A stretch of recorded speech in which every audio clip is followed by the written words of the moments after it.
പല ഇഷ്യൂസ് ഉണ്ടാകുമ്പം പല ആരോപണങ്ങൾ ഉണ്ടാകുമ്പം വീട്ടില് ഇപ്പൊ വൈഫായാലും കുട്ടികൾ അതെങ്ങനെ എഫക്ട് ചെയ്യും എന്നത് ഇപ്പം മറ്റ് ആളുകളുടെ PR ആയാലും കമന്റ്സിലൂടെ ഞാൻ അത് ഈ വല്ലാണ്ടങ്ങ് രേഷ്മയോട് ഞാനത് 150 തവണ പറഞ്ഞിട്ടാ പോയെ. ആ, ഒന്നത്തേലും രേഷ്മയ്ക്ക് ഭയങ്കര താല്പര്യം ബിഗ് ബോസ്. ആ, രേഷ്മയ്ക്ക് പോകണമെന്നുണ്ടായിരുന്നു.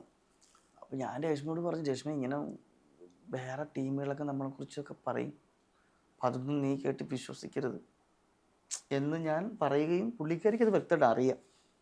അതിൽ നിന്നുകൊണ്ട് രേഷ്മ പരമാവധി പിടിച്ചു നിന്നു, ഇല്ലെന്ന് പറയാൻ പറ്റില്ല, പരമാവധി പിടിച്ചു നിന്നു. പിന്നെ നമ്മൾ ഈ ഇൻഡസ്ട്രിയെ കുറിച്ച് അറിയാമല്ലോ, ഈ ഫിലിം ഇൻഡസ്ട്രിയിൽ ഇതിങ്ങനെയാണ്. പബ്ലിക്കിലൊക്കെ വരുമ്പോൾ എന്തൊക്കെ ആരോപണങ്ങളൊക്കെ വരും എന്നൊക്കെ അറിയാമല്ലോ. ഇതിനു മുമ്പ് എന്നെക്കുറിച്ചും സിനിമയിൽ നിന്നപ്പോഴും എന്നെക്കുറിച്ച് ആരോപണങ്ങളൊക്കെ വന്നിട്ടുണ്ട്, ഒരു തെറ്റും ചെയ്യാതെ. അത് അവൾക്കറിയാം. അപ്പം അതുകൊണ്ട് അത് വലിയ പ്രശ്നമായിട്ടൊന്നും എനിക്ക് ഫീൽ ചെയ്തില്ല. പിന്നെ ഇങ്ങനെ പ്രഗ്നൻ്റ് ആയിട്ടാണല്ലോ ആളിരിക്കുന്നത്, അപ്പം ആ സമയത്ത് ഞാൻ ആളെ കൂടെ ഉണ്ടാവേണ്ടതാണ്. പക്ഷെ ഞാൻ എന്തിനാ പോയതെന്നുള്ളത് രേഷ്മയ്ക്ക് വ്യക്തമായിട്ട് അറിയാം. രേഷ്മയ്ക്കും അറിയാം, എൻ്റെ മക്കൾക്കും അറിയാം. അച്ഛൻ എന്തിനാണ് സിനിമയിൽ അഭിനയിച്ചുകൊണ്ടിരുന്ന് സജീവമായിട്ട് നിൽക്കുന്നു, പെട്ടെന്നൊരു ഷോയിലേക്ക് പോയത് എന്തുകൊണ്ടാണെന്ന് അറിയാം. ആളുടെ കരിയർ വളരാനായിട്ടാണ് എന്ന് രേഷ്മയ്ക്ക് ക്ലിയർ ആയിട്ട് അറിയാം. എല്ലായ്പ്പോഴും എൻ്റെ ഭാര്യ എൻ്റെ ഉയർച്ചയിൽ, എൻ്റെ മുന്നോട്ടുള്ള ജീവിതത്തിൽ, എൻ്റെ ഓരോ നേട്ടങ്ങൾക്കും അവളുടെ ഒരു വളരെ വ്യക്തമായ രീതിയിലൊരു ഇടപെടലുണ്ട് മനസ്സുകൊണ്ട്, പുറത്ത് നോക്കിക്കാണുന്ന പോലെ അല്ല. അപ്പം അതുകൊണ്ട് എനിക്കത് ഹാപ്പിയാണ്. രേഷ്മയും നല്ല ഹാപ്പിയാണ്, സന്തോഷമായിട്ടിരിക്കുന്നു. പിന്നെ അവൾക്ക് വിഷമമുള്ള ഇത്ര പെട്ടെന്ന് ഇങ്ങനെ 35 ഡേയ്സ് കൊണ്ട് ഔട്ടാവുമെന്ന് അവളും പ്രതീക്ഷിച്ചില്ല. അവളൊരു 60 ദിവസം 70 ദിവസമൊക്കെ പ്രതീക്ഷിച്ചു, ഞാനും പ്രതീക്ഷിച്ചു. പക്ഷെ എന്നാലും അതിൽ വിഷമിച്ചിട്ട് കാര്യമില്ല. നമ്മൾ ഇത് മാറാം, ഇത് ഇവിടെ അവസാനിക്കുന്നില്ലല്ലോ, മുമ്പിലോട്ട് പോയി. ഒന്നും അല്ലാത്തൊരു സ്പേസിൽ നിന്നല്ല നമ്മൾ ഇവിടം വരെയെങ്കിലൊക്കെ എത്തിയത്. ഇപ്പം അങ്കമാലിയിൽ അഭിനയിക്കുമ്പോൾ നിങ്ങൾക്കറിയാമല്ലോ, ഞാൻ തിരുവനാടകം കളിച്ചുകൊണ്ടിരുന്ന ഒരാളാണ്.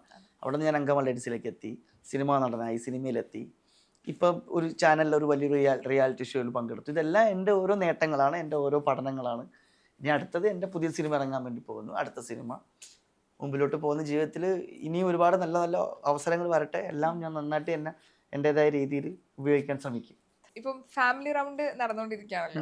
കോഴ്സ് നല്ല ഇപ്പൊ 70 ദിവസം ബിഗ് ബോസിനകത്ത് ഉണ്ടാവുമ്പോൾ എന്തായാലും ഫാമിലിയെ കൊണ്ടുവരാം എന്നൊരു ആഗ്രഹം ഉണ്ടാവുമല്ലോ. കാരണം ഓൾറെഡി വൈഫിന് ബിഗ് ബോസിൽ വരണം എന്ന് നല്ല അല്ല, എനിക്ക് ആഗ്രഹം. നല്ല ആഗ്രഹം ഉണ്ടായിരുന്നു. അത് ഞാൻ ഇവരെയും കൊണ്ട് ബിഗ് ബോസിൽ വന്ന് ഫാമിലിയായിട്ട് നിൽക്കണം എന്നുള്ള ആഗ്രഹം ഉണ്ടായിരുന്നു. ഞാനത് പറയുകയും ചെയ്തു. എനിക്കത് സെക്കൻഡ് വീക്കിൽ എന്തോ ആദില എന്ന് പറയാൻ എന്നെയാണ് സജസ്റ്റ് അതെ അതെ, ചെയ്തത്. ഫാമിലിയെ കൊണ്ടുവരണം. മിസ് ചെയ്തു. ഇപ്പൊ മറ്റ് ലാംഗ്വേജിലും ഓൾറെഡി ബിഗ് ബോസ് നമുക്ക് എൻട്രി ഉണ്ടല്ലോ, മറ്റ് ലാംഗ്വേജിലായാലും. ഉണ്ട്. സോ എന്തായാലും ഒരു കൈ നോക്കാം.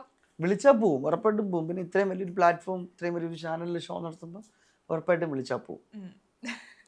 ഇപ്പം PR-ന്റെ ഇഷ്യൂ വന്ന സമയത്ത് ഇപ്പം 16 ലക്ഷം 15 ലക്ഷം എന്നൊക്കെ പറയുമ്പോൾ സാധാരണക്കാരുടെ ആളുകൾക്ക് ഇത്രയും ലക്ഷം കൊടുത്ത് PR വർക്ക് ചെയ്യോ എന്നൊരു സംശയം ആളുകൾക്കിടയിൽ ഉണ്ടാവും. കാരണം ഒന്നെങ്കിൽ നമ്മൾ ബിഗ് ബോസ് എന്നൊരു പ്ലാറ്റ്ഫോമിൽ അത്രയും റവന്യൂ നമുക്ക് കിട്ടിയിട്ടുണ്ടാവണം, ചിലപ്പോൾ കിട്ടിയില്ല പോലും. പക്ഷേ എന്തുകൊണ്ടായിരിക്കും PR-ന് ഇത്രയധികം വലിയ എമൗണ്ടുകൾ കൊടുക്കുന്നുണ്ടാവുക? എനിക്കറിയില്ല, ലക്ഷത്തിൻ്റെ കണക്കൊന്നും എനിക്കറിയില്ല. കൊടുത്തിട്ടുണ്ടോ ഇല്ലേ എന്നുള്ളത് നമുക്കറിയില്ല. നമ്മൾ കണ്ടിട്ടില്ല, നമ്മൾ കേട്ടിട്ടില്ല, ഒക്കെ അവരുടെ കാര്യങ്ങളില്ല. നമ്മളതിനെക്കുറിച്ച് അറിയണ്ടേ, എനിക്കറിയില്ല അതിനെക്കുറിച്ച്. കൊടുത്തിട്ടുണ്ടെങ്കിൽ അത് ചിലപ്പോൾ അവർ കാശുള്ളതുകൊണ്ടാവാം, ഇല്ലേ? അങ്ങനെ കണ്ടാൽ മതി, ഇത്രയേ ഉള്ളൂ. അത് വലിയ സംഭവമായിട്ട് അങ്ങനെ എടുക്കേണ്ട കാര്യമില്ല. എന്ത് കൊടുത്തിട്ടാണെങ്കിലും, ഞാനൊരു കാര്യം പറയട്ടെ, എന്ത് കൊടുത്തിട്ടാണെങ്കിലും ജനങ്ങളാണ് ഇത് തീരുമാനിക്കുന്നത്. ജനങ്ങളിത് കണ്ടുകൊണ്ടിരിക്കുന്ന ഒരു ഷോയാണ്, ഇല്ലേ? യഥാർത്ഥ അർഹനാണ് ആരാണെന്ന് ജനങ്ങളാണ് തീരുമാനിക്കുന്നത്, ഇല്ലേ? എന്ത് PR കൊടുത്താലും, എന്ത് വോട്ട് കയറ്റിയാലും, എന്ത് ചെയ്താലും അവരുടെ ഉള്ളിൽ ഒരു വിജയേ ഉണ്ടാവുകയുള്ളൂ. അത് ആരാണെന്ന് ഇറങ്ങുമ്പോഴേ മനസ്സിലാവുകയുള്ളൂ. ചിലപ്പോൾ ട്രോഫി എടുത്ത് കൈ പൊക്കുന്ന ആളായിരിക്കില്ല ജനങ്ങളുടെ ഹൃദയത്തിൽ.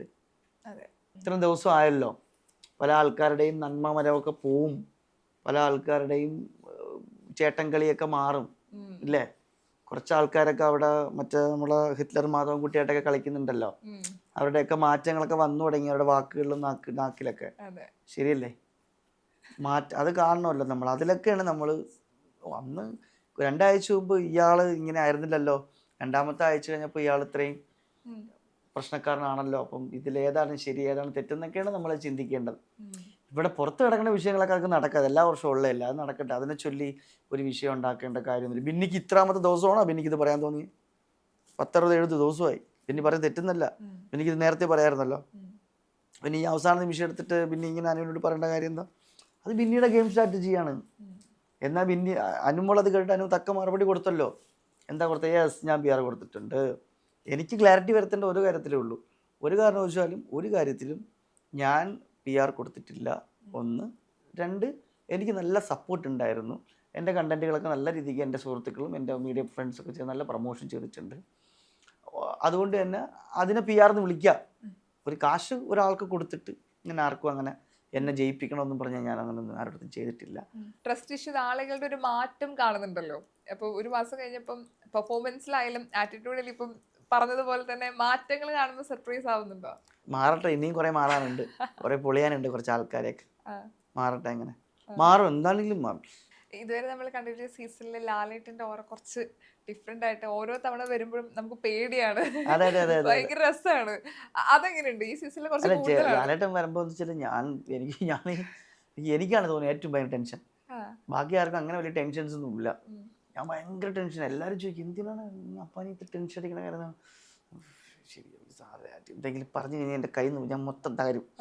അപ്പം ചെറിയ ടെൻഷൻ ഉണ്ടായിരുന്നു ആ കാര്യത്തിൽ. ഒരു സ്കൂളിൽ അധ്യാപനമൊക്കെ വരുമ്പോഴായിരുന്നു, ഹെഡ് മാസ്റ്ററൊക്കെ വരുന്ന പോലെയായിരുന്നു ടെൻഷൻ. പക്ഷെ അതും വലിയൊരു ബ്ലെസ്സിങ് ആയിട്ട് കാണുന്നു. ലാലേട്ടനൊപ്പം എനിക്കൊരു സിനിമയ്ക്ക് വെളിവാണ് പുസ്തകത്തിനൊക്കെ ശേഷം കുറേ തവണ കണ്ടിട്ടുണ്ട്, കുറേ തവണ സംസാരിച്ചിട്ടുണ്ടെങ്കിൽ അദ്ദേഹം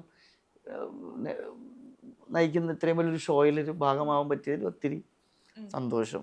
ഇപ്പൊ ഞാൻ ലാസ്റ്റ് ഇന്റർവ്യൂവിന് ഒരു പ്രൊമോഷൻ സമയത്താണ്, അതിനുശേഷം നമ്മൾ കാണുന്ന ബിഗ് ബോസിലെ സീസൺസ് ഓരോ എപ്പിസോഡ് കാണുന്ന സമയത്ത് ഭയങ്കര കലിപ്പ്, ഭയങ്കര ദേഷ്യപ്പെടുന്ന ചെറുത്തന്നെ ഞങ്ങൾ കാണുന്നത്. അപ്പോൾ അന്ന് ചിലപ്പോൾ ദേഷ്യം വരുന്ന സമയത്ത് നമ്മുടെ കയ്യിൽ നിന്ന് പോകുന്ന സിറ്റുവേഷൻ വരും. അപ്പം അപ്പോൾ ഉപയോഗിച്ച വേർഡുകൾ അതൊരു വേണ്ടായിരുന്നു എന്ന് തോന്നിയിട്ടുണ്ടായിരുന്നു. ഏതിനെ കുറിച്ചാണ് പറഞ്ഞത്? ലാംഗ്വേജ് നമ്മൾ ദേഷ്യത്തിൽ പറയുമ്പോൾ പലരെയും ഹേർട്ട് ചെയ്തിട്ടുള്ള വാക്കുകൾ, പലർക്കും അത് ഹേർട്ട്ഫുൾ ആയിട്ടുണ്ട്.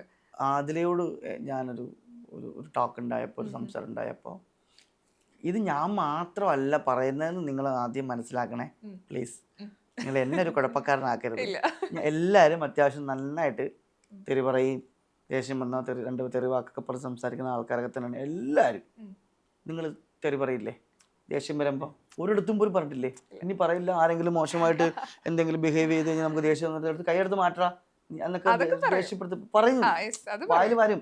അപ്പം അങ്ങനെയൊന്നും അവിടെ സംഭവിച്ചിട്ടില്ല. ഞാൻ പറഞ്ഞത് അതിലോട് ഞാനൊരു ടോക്കിനിടയിൽ ഹൈപ്പർ ടെൻഷനിൽ എൻ്റെ വായിൽ നിന്നൊരു തെറിവാക്ക് വീണു. അതെനിക്ക് തെറ്റാണെന്ന് എനിക്ക് തോന്നി. ഞാൻ ആ തെറ്റ് തിരുത്തുകയും ചെയ്തു. ഞാനത് അതിലോട് പറഞ്ഞു, ഞാൻ അങ്ങനെ ഉദ്ദേശിച്ചല്ല പറഞ്ഞത്. ആ ടോക്കിനിടയിൽ അങ്ങനെ ഒരു വാക്ക് വന്നതാണ്, അതിന് നീ എന്നോട് ക്ഷമിക്കണം. അത് ഞാൻ വളരെ ക്ലാരിറ്റിയോട് കൂടി അതിലത് സമ്മതിക്കുകയും ചെയ്തു. എനിക്കറിയാം ശ്രദ്ധയായിട്ട് അതങ്ങനെ വന്നതല്ലെന്ന് എനിക്ക് മനസ്സിലായിരുന്നു. സംസാരിച്ച് ക്ലാരിറ്റി വരുത്തി ആ കാര്യത്തിൽ. പിന്നെ എൻ്റെ ഭാഗത്തുനിന്ന് ഒരു വീഴ്ചയും ആ സമയത്തൊന്നും വന്നിട്ടില്ല. പക്ഷേ നമ്മൾ ചൂണ്ടിക്കാണിക്കാത്ത കുറേ ആൾക്കാർ വായുന്നു ഇതിനും മോശമായ വാക്കുകൾ വീണിട്ടൊന്നും അതാരും ചൂണ്ടിക്കാണിച്ചില്ല. എന്നെ മാത്രമേ ആൾക്കാർ ചൂണ്ടിക്കാണിച്ചോളൂ. ഇപ്പം ലാസ്റ്റ് ഉണ്ടായ വിഷയം മസ്താനി എന്തോ ഞാൻ പറഞ്ഞു എന്നുള്ളതായിരിക്കും, അതായിരിക്കുമല്ലോ ഈ ടോക്ക്. അതെനിക്കൊരിക്കലും തെറ്റാണ്ട് തോന്നിയിട്ടില്ല. അതിലെനിക്ക് ഒരിക്കലും ഞാൻ അങ്ങനെ ഒരു വാക്ക് അല്ലെങ്കിൽ ഒരു ദേഷ്യപ്പെട്ടപ്പോൾ ഒരു വാക്ക് ഞാൻ പറഞ്ഞതിൽ ആ സമയത്ത് എനിക്ക് തോന്നി ക്ഷണിച്ച് ദേഷ്യം വന്നപ്പോൾ അത് പറയണ്ടായിരുന്നു അത് തോന്നി. പക്ഷെ എന്നാലും അത് അറിയിക്കുന്നില്ല അവർക്കത് എന്നെനിക്ക് പിന്നെ ആലോചിച്ചപ്പോൾ മനസ്സിലായി. ക്ഷമാപണം നടത്തേണ്ടയോ അല്ലെങ്കിൽ അത് തെറ്റുപറ്റിപ്പോയോ എന്ന് പറഞ്ഞിട്ട് ഞാൻ അങ്ങനെ വലിയൊരു അങ്ങനെ ഇരിക്കേണ്ട കാര്യമില്ല എന്ന് എനിക്ക് തോന്നിപ്പോയി. എന്നാ പറയാൻ പാടില്ലാത്ത എന്തോരം കാര്യങ്ങൾ എന്നെ പറഞ്ഞു. നിങ്ങളാരും അത് ചോദിക്കുന്നില്ല, അത് പറയുന്നില്ല. എന്തുകൊണ്ടായിരിക്കും ആ മനുഷ്യൻ അങ്ങനെ പറഞ്ഞതെന്ന് നിങ്ങൾ ചിന്തിക്കുന്നില്ല. വെറുതെ ഒരാൾ ചാടി എഴുന്നേറ്റിട്ട് അങ്ങനെ സംസാരിക്കില്ലല്ലോ. എന്തുകൊണ്ടായിരിക്കും ആ വ്യക്തി അങ്ങനെ പറഞ്ഞത് എന്നാരും ചിന്തിക്കില്ല. ഒരു സൈഡ് മാത്രം ചിന്തിക്കരുത്, രണ്ട് സൈഡ് നിങ്ങൾ നോക്കണം. നിങ്ങളെന്ന് ഉദ്ദേശിച്ചത് ജനങ്ങളോടാണ് ഞാൻ പറയുന്നത്. ഒരു വിഷയം വരുമ്പോൾ രണ്ട് വശവും ചിന്തിക്കണം. എന്തുകൊണ്ടായിരിക്കും ആളങ്ങനെ പറഞ്ഞത്, പറയാനുള്ള സാഹചര്യം എന്താണ് എന്നും കൂടി ചിന്തിക്കണം. അതങ്ങനെ പറഞ്ഞതിൽ എനിക്ക് 1% പോലും, ഇപ്പോഴും ഞാൻ പറയുന്നു, 1% പോലും എനിക്കതിൽ യാതൊരു വിഷമവുമില്ല. അത് ഞാൻ ഒരിടത്ത് ഇനി ഞാൻ പോയിട്ട് മറ്റേ കരഞ്ഞു മെഴുകിയ ആരോപണത്തിന് മുമ്പിൽ നിന്ന് കുറ്റാരോപണം ഞാൻ അങ്ങനെ ഒരു പറയേണ്ട കാര്യം എനിക്ക് തോന്നിയിട്ടില്ല. മസ്താനി ഇറങ്ങിയ ശേഷം ഏറ്റവും കൂടുതൽ സൈബർ ബുള്ളിങ്, എനിക്ക് തോന്നുന്നു ഏറ്റവും സീസണിൽ ഏറ്റവും കൂടുതൽ സൈബർ ബുള്ളിങ് നേരിട്ട ഒരാളാണെന്ന് തോന്നുന്നു മസ്താനി. എവിക്റ്റഡ് ആയതിനു ശേഷം എല്ലാവരും കമന്റ് ബോക്സിൽ വന്നത് ശരത്തപ്പാനി കാത്തിരിക്കായിരിക്കും കമന്റ്സ് കണ്ടിട്ടുണ്ട്. ഞാൻ പറയട്ടെ, വീണ്ടും ഞാൻ പറയണു, എനിക്കിതൊന്നൊരു സബ്ജക്റ്റേ അല്ല.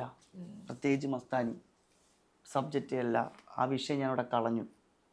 എന്നിട്ട് എന്തോ പറയണ കേട്ടു, എയർപോർട്ടിൽ അവിടെ ഞാൻ ആൾക്കാരെ പൈസ കൊടുത്ത് നിർത്തിക്കുമെന്ന് പറഞ്ഞു. മീഡിയക്കാരെ ഞാൻ കാശ് കൊടുത്തിട്ടാണ് അവിടെ വന്ന് കൂടി നിൽക്കണമെന്ന് പറഞ്ഞു. ഞാൻ ചോദിക്കട്ടെ, അത്ര പൊട്ടന്മാരാണോ മീഡിയക്കാർ? എൻ്റെ വാക്കും കേട്ട് എൻ്റെ കാശും വാങ്ങിച്ച് എയർപോർട്ടിൽ പോയി കാത്തു നിന്നിട്ട് ഈ വരുന്ന കുട്ടീനെ കളിയാക്കാനും കുറ്റപ്പെടുത്താനും നിൽക്കുന്ന ആൾക്കാരാണോ ഈ മീഡിയ പ്രേക്ഷകർ? ആണോ? ഇതേ മീഡിയ പ്രേക്ഷകനല്ല, ഇതേ മീഡിയയിൽ പ്രവർത്തിച്ച ആളല്ലേ മസ്താനി? അപ്പോൾ അതേ മസ്താനി എന്ന് പറയുന്ന ആൾ ഈ മീഡിയ ആൾക്കാരെ കുറിച്ച് ഇങ്ങനെ പറയാൻ പാടുണ്ടോ? തെറ്റല്ലേ? അതിന് ഞാൻ എൻ്റെ മീഡിയ സുഹൃത്തിനോട് സോറി പറയണം. കാരണം ഞാൻ കാരണം അവർക്കൊരു വിഷമം ഉണ്ടായിട്ടെങ്കിൽ ഞാൻ സോറി പറയണം. അങ്ങനെയൊന്നും ഒരിക്കലും സംഭവിച്ചിട്ടില്ല, അങ്ങനെ ഒരിക്കലും സംഭവിക്കാനും പോണില്ല. ഞാൻ ആ വിഷയം അവിടെ കഴിഞ്ഞു.